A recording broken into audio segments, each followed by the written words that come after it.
नमस्कार दोस्तों बात करते हैं पावर स्टार पवन सिंह के बारे में। दोस्तों पावर स्टार पवन सिंह बहुत जल्द भोजपुरी में कुछ बड़ा करने वाले हैं, क्योंकि दोस्तों हाल फिलहाल में power star Pawan Singh T series के मालिक से एक मीटिंग किए हैं। और दोस्तों साथ ही साथ हिंदी का एक बहुत बड़ा गायक है गुरु रंधावा। दोस्तों पावर स्टार पवन सिंह ने इनसे भी काफ़ी देर तक मीटिंग किए हैं। और दोस्तों पावर स्टार पवन सिंह बहुत जल्द भोजपुरी में कुछ बड़ा करने का प्लान बना रहे हैं। दोस्तों अब बात करते हैं खेसारी लाल यादव के बारे में। दोस्तों खेसारी लाल यादव बहुत ही सीरियस चीज का ऑपरेशन कराए हैं। दोस्तों यह चीज इतना खतरनाक हो सकता था ये खेसारी लाल यादव भी जानते हैं। दोस्तों आपको पता है खेसारी लाल यादव का आंख खराब था।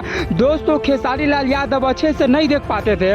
दोस्तों इसीलिए खेसारी लाल यादव ने अपने आंख का ऑपरेशन कराया है ताकि खेसारी लाल यादव अच्छे से देख पाए। दोस्तों यह ऑपरेशन बहुत खतरनाक हो सकता था। दोस्तों अगर थोड़ा भी गलती होता तो खेसारी लाल यादव लाइफ टाइम के लिए कभी भी अपने आंख से नहीं देख पाते। लेकिन दोस्तों डॉक्टर अच्छे थे, इसीलिए खेसारी लाल का ऑपरेशन काफ़ी ज़्यादा अच्छे से हुआ और काफ़ी ज़्यादा सक्सेसफुल रहा। दोस्तों अगर वीडियो अच्छा लगे हो तो लाइक कर दीजिएगा और चैनल को सब्सक्राइब कर दीजिएगा।